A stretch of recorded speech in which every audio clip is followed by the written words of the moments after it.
नमस्कार दोस्तों। उड़ीसा में हुए रेल हादसे में अब तक लगभग 300 लोग मारे जा चुके हैं। 1000 से ज़्यादा लोग घायल हैं। रेल मंत्री ने यह बताया कि इंटरलॉकिंग सिस्टम की एरर की वजह से यह हादसा हुआ है। हालांकि पिछली 10-12 साल में ऐसी कई रेल एक्सीडेंट हुई है जो भारतीय रेलवे की सिक्योरिटी पर सवाल उठाती है, लेकिन हमने सबक नहीं सीखा और शायद इसीलिए इतने लोगों की जान चली गई। फतेहपुर रेल एक्सीडेंट 2011, जिसमें हावड़ा कालका मेल पटरी से उतर गया था, जिसमें 70 लोग मारे गए थे। उसके बाद मई 2012 का हम्पी एक्सप्रेस एक्सीडेंट, जिसमें 25 लोग मारे गए थे। उसके बाद मई 2016 में इंदौर पटना एक्सप्रेस, जिसमें 146 लोग मारे गए थे। जनवरी 2017 हीराकुंड एक्सप्रेस एक्सीडेंट में 40 लोग मारे गए थे। अगस्त 2017 उत्कल एक्सप्रेस एक्सीडेंट, जिसमें 20 लोग मारे गए थे। इसके कुछ ही दिन बाद कैफियत एक्सप्रेस, जिसमें 70 से ज़्यादा लोग इंजर्ड हुए थे। इसके बाद रेल मिनिस्टर सुरेश प्रभु ने रिज़ाइन भी किया था। पहले अपनी रिस्पॉन्सिबिलिटी नहीं निभा पाने के कारण रिज़ाइन दिया करते थे, लेकिन अब न्यू इंडिया में यह माना जाता है कि रिज़ाइन देना कमजोरी है। न्यू सिक्योरिटी मेजर्स की बात कई दिनों से चल रही है। ये आपने न्यूज़ में भी काफ़ी मरतबा देखा होगा। आज हम इस वीडियो में जानने की कोशिश करेंगे कि उड़ीसा की जो दुर्घटना हुई है, क्या इसे टेक्निकल ग्लिच माना जा सकता है या लापरवाही। 2 जून दिन फ्राइडे शाम के 6:52 कोरोमंडल एक्सप्रेस बहानागा स्टेशन की तरफ जा रही है। शाम के 6:55 इसी समय एक दूसरी ट्रेन आ रही है, यशवंतपुर हावड़ा एक्सप्रेस। ये दोनों अलग अलग लाइन पर चल रही है तथा दोनों एक दूसरे के अपोजिट डायरेक्शन में जा रही है। जिस जगह पे यह हादसा हुआ है उस जगह पे 4 रेलवे लाइन है, 2 मेन लाइन और 2 लूप लाइन। मेन लाइन उसे कहते हैं अगर किसी ट्रेन को उस स्टेशन पर नहीं रुकना है तो वह सीधे मेन लाइन से होकर निकल जाएगी। लेकिन लूप लाइन ऐसे लाइन होती है जिस पर गाड़ियाँ खड़ी होती है।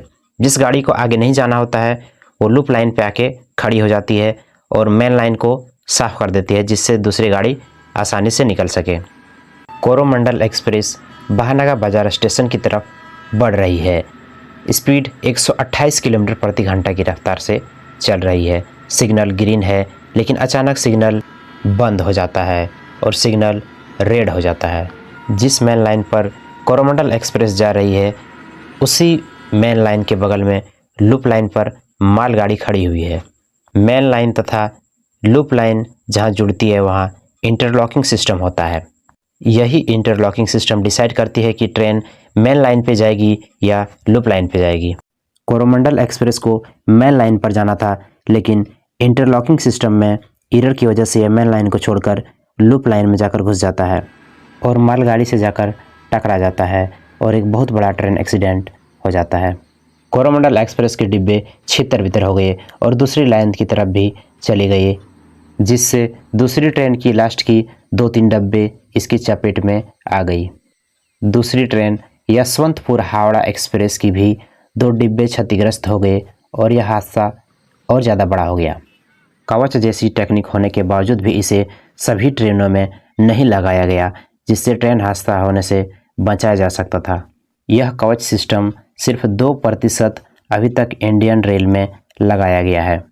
पहला फेज में यह प्लानिंग था कि 2022-23 में 2000 किलोमीटर तक कवच लगाया जाएगा, लेकिन अब तक यह 1445 किलोमीटर भी कवर नहीं किया गया है। इंडिया का टोटल रेल नेटवर्क 68,000 किलोमीटर है। अगर देखा जाए तो 2% कवच लगाया गया है।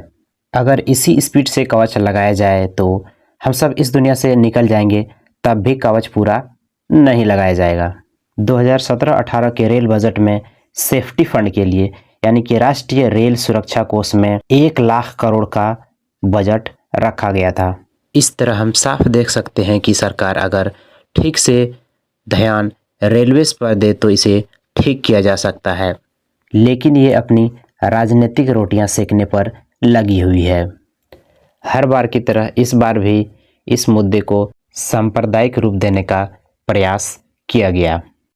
कई लोग इस हद तक बोलने लगे कि यह हादसा इसलिए हुआ क्योंकि दिन जुम्मा था और सामने मस्जिद थी। यह बात अलग है कि जिस मस्जिद की वह बात कर रहे थे वह एक इस्कॉन टेम्पल निकला। बार बार यह दोहराने की कोशिश की गई कि गलती किसी दूसरे का है, सरकार की गलती नहीं हो सकती। अगर आसान शब्दों में कहें तो सिस्टम का हाल कुछ इस तरह से है। सामने से सूट बूट में बहुत अच्छा दिख रहा है, लेकिन अगर पीछे से देखा जाए तो पूरे कपड़े फटे हुए हैं और यहाँ तक कि चड्डी भी फटी हुई है और उससे गंदी बू आ रही है।